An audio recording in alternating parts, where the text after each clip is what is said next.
នឹងរំអារម្មណ៍ប្រិមិត្តទៅចាប់អារម្មណ៍អំពីកីឡាករមួយរូបដែលនៅខាងក្រៅយើងខ្ញុំទៅពីនេះហើយគឺកីឡាករ Vinicius Junior ដែលគឺជាកីឡាករបាទខ្សែប្រយុទ្ធបាទស្លាប់ខាងឆ្វេងបាទរបស់ក្លឹប Atletico Real Madrid នាពេលបច្ចុប្បន្នមានព័ត៌មានចចាមអារាមក៏ដូចជាការផ្សារភ្ជាប់គ្នាបាទតាក់ទងជាមួយនឹងការដោះដូរកីឡាករបាទដែលកំភ្លើងធំ Arsenal បន្ទាប់ពីបានប្រជែងនៅក្នុងការក្លាយទៅជាម្ចាស់ជើងឯកបាទនៅក្នុងពានរង្វាន់បាទ English Premier League ក៏ដូចជា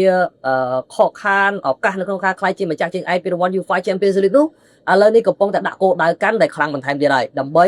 បាទនាំយកកីឡាករល្អៗដែលមានបទពិសោធន៍ដើម្បីមកពង្រឹងបាទក្រុមបន្ថែមទៀតវាន័យថារៀបប្រព័ន្ធប្រយុទ្ធឲ្យមុតស្រួចជាងនោះបន្ថែមទៀតបាទការពីរដូវកាលមកយើងឃើញហើយ Arsenal បាទគឺប្រឹងប្រែងមែនទែនទាំងរួមតែមានឱកាសនៅក្នុងការឈ្នះពានរង្វាន់បាទ English Premier League ឬក៏សឹងតែមានឱកាសនៅក្នុងការឈ្នះបាទ UCL ជាលើកគេថាបន្ទាប់ទៀតណាបាទបន្ទាប់ពីថាឈ្នះបាទ English Premier League រួចហើយឥឡូវនេះកីឡាករបាទ Vinicius Junior គឺជាមុខព្រួញគឺជារ៉ាដាបាទរបស់កំភ្លើងធំ Arsenal ហើយក៏មានព័ត៌មាននៅអឺរ៉ុបនោះក៏ផ្ទុះឡើងបាទមានព័ត៌មានបាទតាក់ទងជាមួយនឹងការផ្សារភ្ជាប់ Vinicius Junior នៅសល់កងត្រាមួយឆ្នាំទៀតទេបាទជាមួយនឹង Real Madrid នោះអញ្ចឹងមានន័យថាដោយសារតែបញ្ហាការជាប់គាំងបាទតាក់ទងជាមួយនឹងកិច្ចសន្យារបស់គាត់មិនទាន់បានបន្តដូច្នេះហើយកិច្ចសន្យារបស់គាត់បាទចាស់នោះគឺត្រឹម2027ដោយសារតែបាទកិច្ចសន្យារបស់គាត់នៅសល់មួយឆ្នាំបែបនេះធ្វើឲ្យលោក Mikel Arteta នៅក្នុងការសម្លឹងចង់បាន Vinicius Junior បាទចូលរួមជាមួយនឹងកំភ្លើងធំ Arsenal ប៉ុន្តែឥឡូវនេះយើងមកដឹងពីសាច់រឿងមួយចំនួនថាតើលទ្ធភាពដែលកំភ្លើងធំ Arsenal អាចបាទនាំយក Vinicius Junior មកចូលរួមជាមួយនឹងកំភ្លើងធំ Arsenal មកកាន់ទឹកដីបាទ Emirates Stadium បានដែរឬទេឥឡូវនេះយើងទៅកាន់សាច់រឿងទាំងអស់គ្នាបងប្អូនបាទនិយាយពីសាច់រឿងនៅក្នុងការលើកឡើងពីព័ត៌មានចចាមអារាមបាទស្ដីពីការចង់បានកីឡាករ Vinicius Junior របស់ក្លឹបបាទ Arsenal ពី Real Madrid គឺជារឿងពិតប្រាកដបាទហើយកំពុងតែមានក្រាភាពក៏ក្រៅខ្លាំងនៅក្នុងការទីផ្សារដោះដូរកីឡាករនារដូវក្តៅបាទ2026នេះឥឡូវបើយើងនិយាយពីចំណុចទី1ទៅបាទចំណុចទី1គឺមូលហេតុនៃពាក្យចចាមអារាមនិងកងត្រារបស់កីឡាករបាទបញ្ហាកងត្រាបាទខ្សែប្រយុទ្ធស្លាប់បាទសញ្ជាតិប្រេស៊ីលវ័យ26ឆ្នាំបាទគឺមានកិច្ចសន្យាបាទជាមួយនឹង Real Madrid ហ្នឹងគឺត្រឹមឆ្នាំ2027ប៉ុណ្ណោះបងប្អូនអញ្ចឹងមានន័យថាគាត់សល់តែរយៈពេល1ឆ្នាំទៀតទេហើយការចរចាកងត្រាថ្មីកំពុងតែគេថាជួបជាមួយនឹងស្ថានភាពមួយតច្រកឬក៏ជាប់គាំងបាទអត់ទាន់ដោះស្រាយឬក៏អត់ទាន់បានបន្តកិច្ចសន្យាថ្មីបាទជាមួយនឹង Real Madrid ទេបញ្ហាមួយទៀតគឺតាក់ទងជាមួយនឹងបញ្ហាប្រាក់ឈ្នួលបាទកីឡាករចាប់ដើមមានភាពល្បីល្បាញចាប់ដើមដាក់សំណើនៅក្នុងការការទាមទារប្រាក់ពលកម្មរបស់ខ្លួនកាន់តែថ្លៃហើយបាទហើយ Vinicius Junior នោះក៏ដូចគ្នាដែរនេះបើយើងតាមបាទអ្នកជំនាញបាល់ទាត់អេស្ប៉ាញឬក៏ពីខាង Sky Sport គេបានដឹងថា Real Madrid បានស្នើប្រាក់ឈ្នួល20លានអឺរ៉ូនៅក្នុងមួយឆ្នាំប៉ុន្តែភាគីកីឡាករនេះចង់បានរហូតដល់ទៅ30លានអឺរ៉ូអូមិនធម្មតាទេណា Vinicius Junior បាទ Real Madrid ឲ្យមួយឆ្នាំ20លានអត់ព្រមទេចង់បានរហូតដល់ទៅ30លានអឺរ៉ូបាទហើយបើយើងគិតប្រមាណជា50បាទ550000បាទ550000អឺរ៉ូក្នុងមួយសប្តាហ៍អូយមិនធម្មតាទេណាបាទសម្រាប់ Vinicius Junior នេះបាទហើយមួយទៀតតាក់ទងជាមួយនឹងគេថាជំហររបស់ក្លឹបទាំងពីរនៅក្នុងការព្រមានចុងក្រោយឥឡូវយើងនិយាយពីគេថាអវសានវត្តរបស់ Real Madrid បាទសារព័ត៌មានល្បីៗដូចជា Marca ក៏ដូចជាបាទ ESPN ណាក៏បានចុះផ្សាយដែរថា Real Madrid បានគេថាទុកឱកាសចុងក្រោយអវសានវត្តហ្នឹងបាទឲ្យ Vinicius Junior សម្រេចថាតើត្រូវចោះកងត្រាថ្មីឬក៏ត្រូវឲ្យក្លឹបលក់ចេញណាវារឿងតែប្រតិកលាគ្នាណាបាទបើសិនជា Vinicius Junior អត់ព្រមបាទចោះកងត្រាថ្មីនៅក្នុងតម្លៃ20លានអឺរ៉ូបាទប្រាក់ពលកម្ម20លានអឺរ៉ូក្នុងមួយឆ្នាំហ្នឹងទេអញ្ចឹង Vinicius ឯងរើសទៅថាចង់បន្តនៅ Real Madrid ឬក៏ចង់ចាក់ចេញណែបាទអញ្ចឹងហើយក៏គេថាកន្លែងហ្នឹងហើយដែលជាចំណុចប្រតិកលាបាទជាមួយនឹង Arsenal នឹងឯងបាទហើយបើសិនជា Real Madrid ណែបើសិនជា Real Madrid មិនចង់បាត់បង់គេដែលលក្ខណៈថា free agent ហ្នឹងណានៅក្នុងតម្លៃដែលថាអត់តម្លៃខ្លួនការរដូវកាលឬក៏មួយឆ្នាំក្រោយទៀតអញ្ចឹងបើចង់លក់ក៏ទៅលក់ឲ្យហើយបាទបើសិនជាផុតកងត្រានឹង free agent ដែរបាទ free transfer អញ្ចឹងReal Madrid ប្រហែលជាមិនអនុញ្ញាតឲ្យ Vinicius Junior ចាក់ចេញដោយទេទេបាទអញ្ចឹងបើសិនជាបញ្ហាអត់តកងត្រាអញ្ចឹងលុះត្រាតែ Real Madrid សម្រាប់ចិត្តលក់បាទមួយទៀតយើងនិយាយពីចំណាប់អារម្មណ៍របស់ Arsenal អញ្ចឹងគេថាអ្នករាយការណ៍ព័ត៌មានកីឡាដែលអាចទុកចិត្តបានលោក David Austin បានមកពីសារព័ត៌មានរបស់បាទ Athletic បានរយៈឋានហនុនាំគ្រប់ជាន់ថ្នាក់របស់ Arsenal ហ្នឹងបានអនុម័តរួចរាល់នៅក្នុងការតាមប្រមាញ់យក Vinicius Junior ប្រសិនបើរូបគេមិនព្រមបន្តកងត្រាថ្មីជាមួយនឹង Real Madrid ឥឡូវបើយើងនិយាយពីគេរ៉ាព័ត៌មានចុងក្រោយបាទកិច្ចព្រមព្រៀងផ្ទាល់ខ្លួនវិញណាបាទប្រភពព័ត៌មានក៏ដូចជាគេរ៉ាព័ត៌មានដែលបែកធ្លាយផ្ទៃក្នុងរបស់ Arsenal ឬ Insider បាទបានលើកឡើងថាបាទសារព័ត៌មាន The Sun ឬក៏ Football London ហ្នឹងក៏បានអះអាងថា Arsenal បានឈានដល់កិច្ចព្រមព្រៀងបាទជាគោលការណ៍លើលក្ខខណ្ឌផ្ទាល់ខ្លួនជាមួយនឹង Vinicius Junior រួចហើយបាទអញ្ចឹងទេបើយើងនិយាយពីលទ្ធភាពដែលអាចទៅរួចវិញបងប្អូនឬក៏រឿងដែលអាចកើតឡើងណាបាទគណៈពេលដែលប្រព័ន្ធផ្សព្វផ្សាយធំមួយចំនួនដូចជា Sky Sport បាទនៅតែយល់ឃើញថា Real Madrid មានទំនុកចិត្តខ្ពស់នៅក្នុងការរក្សាកីឡាកររូបនេះប៉ុន្តែទ្វារនៃការផ្ទេរបាទមកកាន់បាទកីឡាដ្ឋាន Emirates Stadium ហ្នឹងនៅតែបើកចំហយ៉ាងធំបាទប្រសិនបើការចរចាកងត្រាថ្មីនៅបន្តជាប់គាំងនៅក្នុងរយៈពេលប្រហែលសប្តាហ៍ខាងមុខនេះអញ្ចឹងរឿងនៅត្រង់ថាប្រសិនបើ Vinicius Junior មិនព្រមបន្តកងត្រាបាទជាមួយនឹង Real Madrid បន្តទេគឺ Arsenal គេចាំត្រង់យកហើយចង់ដឹងថាតើលោក Florentino Perez ហ្នឹងនឹងយល់ព្រមបាទឲ្យ Vinicius Junior ហ្នឹងបាទគេថាទាមទារប្រាក់ពលកម្មរបស់ខ្លួនរហូតដល់ទៅ30លាន€ដើម្បីចង់រក្សារូបគេនៅ Real Madrid បន្តឬក៏បាទសម្រាប់ចិត្តថាលក់ព្រោះបើសិនបើលក់ត្រូវលក់នៅក្នុងពេលហ្នឹងបាទបើសិនជាទុកដល់មួយឆ្នាំក្រោយ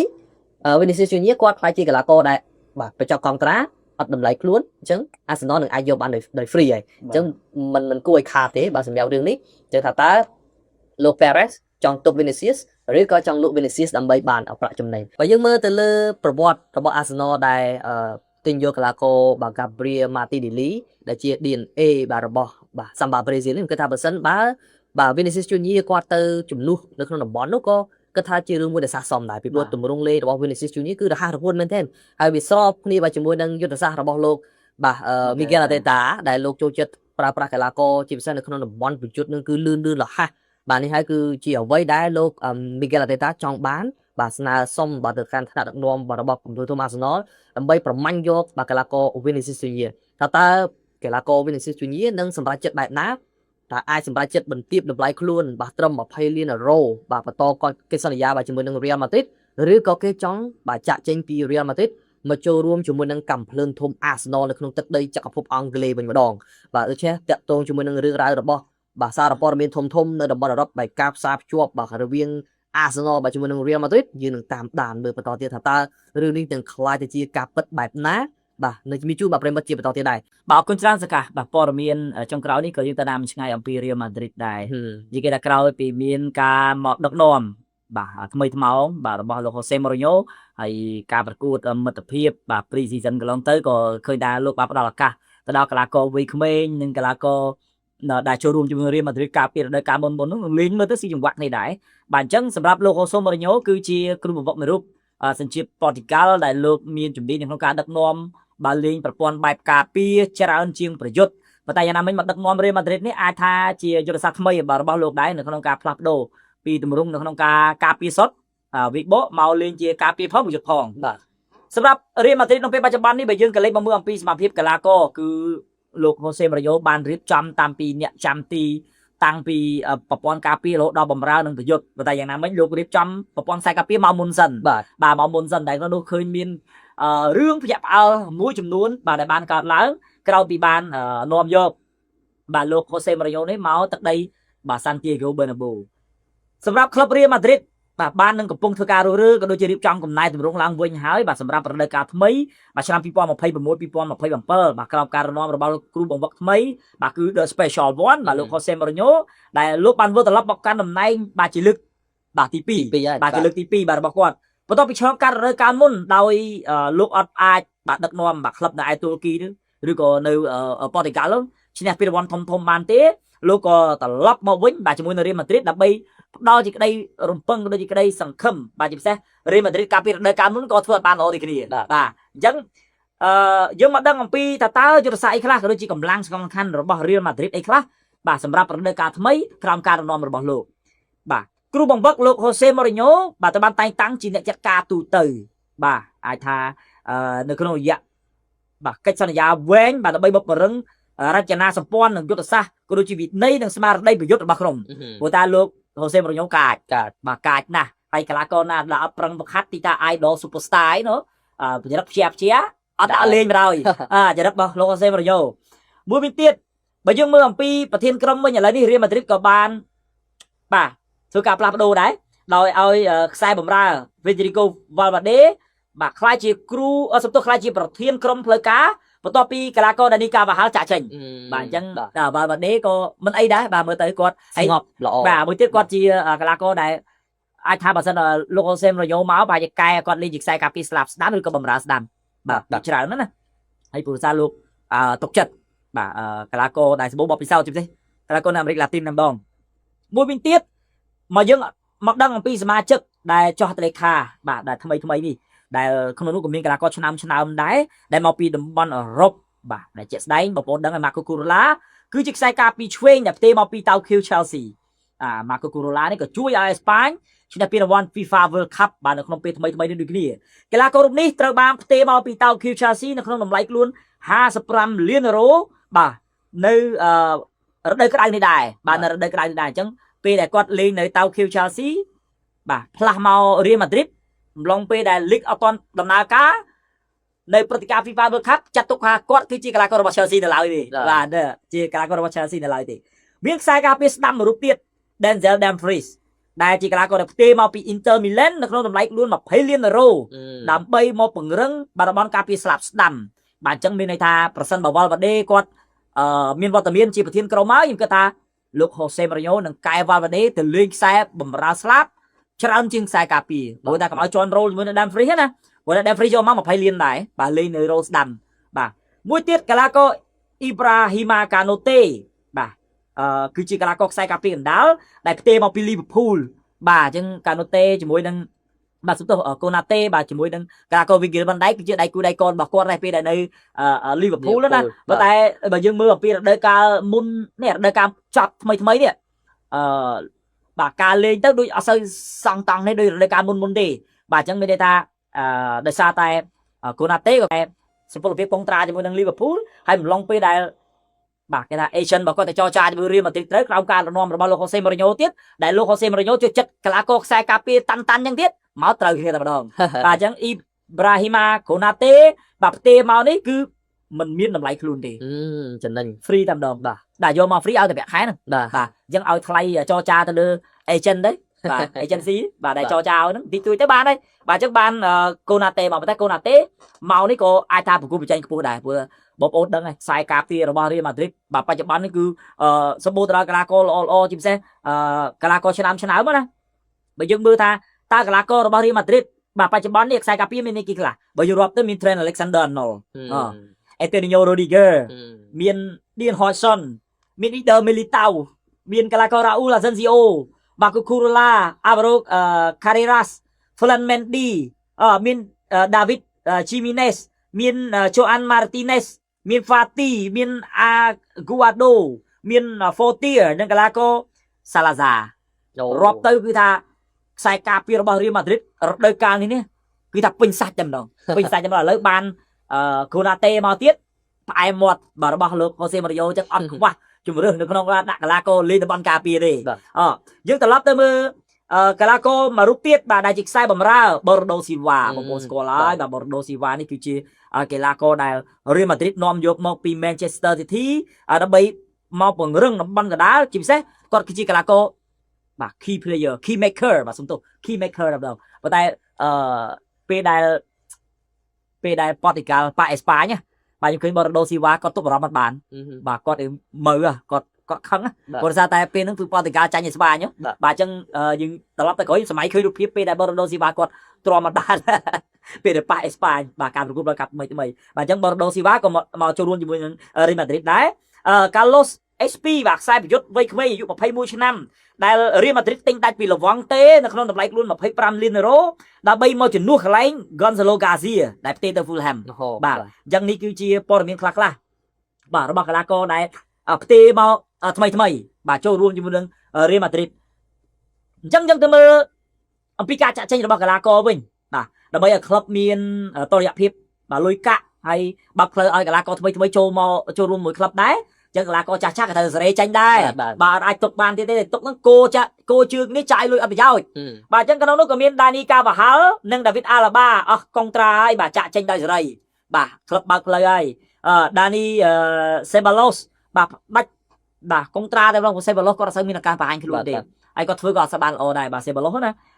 មានកីឡាករ Fren Garcia បាទទៅចូលរួមជាមួយនឹង Real Betis ហើយនឹងកីឡាករ Victor Valdepanes បាទលក់ទៅឲ្យ Fiorentina នៅក្នុងតម្លៃខ្លួនធូឡៃឡុង8លានអឺរ៉ូតម្លៃខ្លួននេះគឺថាធូមែនតើបាទអញ្ចឹងបើយើងសម័យមើលទៅបាទតម្រងរបស់លោក Jose Mourinho ដែលយើងរំពឹងណាគាត់អាចលេងប្រើប្រាស់បាទតម្រង 4-2-3-1 បាទ 4-2-3-1 នេះអាចថាសំណំដែរបាទការពារ4បំរើការពារ2បំរើប្រយុទ្ធ3និងប្រយុទ្ធទល់1បាទអញ្ចឹងពេលហ្នឹងអាចចែកគ្នាដាច់ទេនេះបាទអាចចែកគ្នាដាច់បានហើយព្រោះដោយសារអីមួយហ្នឹងគឺបាទដឹងអំប៉ែណាអំប៉ែយើងហើយអញ្ចឹងឆ្វេងនេះឲ្យទូនាទីមក Vinicius Junior មកបើ Vinicius Junior អត់ចាក់ចេញទៅណាបាទអញ្ចឹងមួយយ៉ាងដែរបាទតម្រងនេះហើយពីរហ្នឹងគឺមានណាគេមានកាម៉ាវិញកាឈូអេមីនីអញ្ចឹងទៅណាបាទឬបូរ៉ាដូស៊ីវ៉ាអញ្ចឹងទៅបាទអញ្ចឹងខ្ញុំគិតថា 4-2-3-1 គឺជាតម្រងមួយដ៏ស័ក្តិសមបាទរបស់លោក Jose Mourinho ដែលលោកចូលចិត្តប្រើប៉ុន្តែបើសិនបើប្រើប្រាស់តម្រងបែបហ្នឹងគឺថាតម្រងស៊ីនរបស់រៀលធ្វើម៉េច 4-3-3 អាចប្រើប្រាស់ម្ដងម្កាលដែរបាទ 4-3-3 នេះគេលោថាប៉ះជាមួយនឹងក្រុមដែលមានកម្រិតក្រោមឬក៏ខ្សោយជាងអីណាបាទអាចដាក់ឲ្យលេងបានបាទអញ្ចឹង 4-3-3 នេះគឺជាតម្រងប្រយុទ្ធសុទ្ធតែម្ដងប្រើប្រាស់ខ្សែការពារ4ខ្សែបំរើ3ហ្នឹងអមជាមួយនឹងប្រយុទ្ធ3ទៀតបាទអញ្ចឹងតាន់ណាស់មកកណាត់លើតែប៉ះជាមួយនឹងក្រុមខ្លាំងបើលេងបែបអញ្ចឹងអាចហានិភ័យព្រោះតែលោក Jose Mourinho ទីចិត្តប្រើប្រាស់តម្រងបែបការពារច្រើនជាងបាទអញ្ចឹង 4-3-3 ក៏ជា